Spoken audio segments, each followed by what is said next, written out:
1188 টাকা এ, বি ও সি এর মধ্যে এমনভাবে ভাগ করো যাতে বি এ এর 4 গুণ এবং সি এ এর 5 গুণ পায়। প্রত্যেকের অংশগুলি কত? তাহলে এখানে মোট বলেছে 1188 টাকা তিনজনের মধ্যে ভাগ করতে। তাহলে বি এর সাথে এ এর সম্পর্ক বলা আছে, আবার সি এর সাথে এ এর সম্পর্ক বলা আছে। তাহলে আমরা যদি এটা ধরে নেই তাহলে বি আর সি পেয়ে যাব। তাহলে মনে করি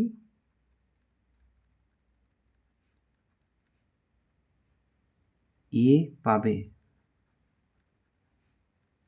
এক্স ধরে নিচ্ছি, এক্স টাকা। অতএব বি পাবে কত? এই যে বলেছে এ এর 4 গুণ, তাহলে এক্স গুণ 4 এত টাকা। আর সি কত পাবে? এ এর 5 গুণ,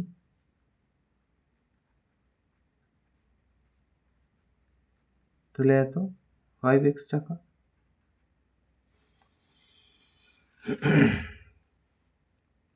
তাহলে এবার আমরা লিখি প্রশ্নানুসারে।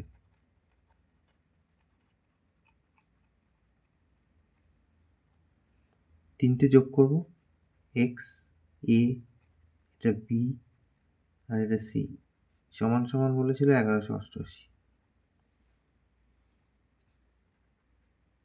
এখান থেকে পাচ্ছি 10x সমান সমান 1188। তাহলে x সমান সমান কত?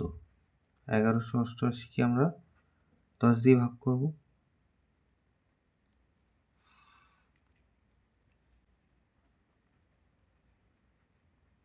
তাহলে একটাকে দশমিক দেবো,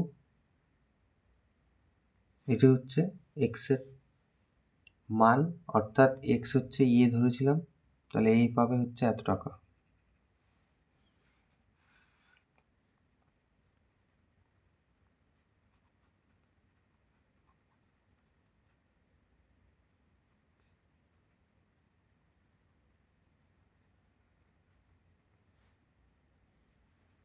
বি কত পাবে? বি পাবে 4 গুণ,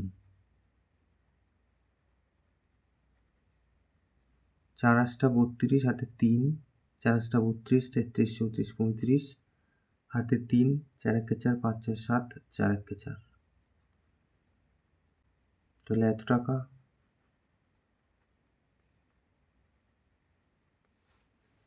এবার লিখি সি পাবে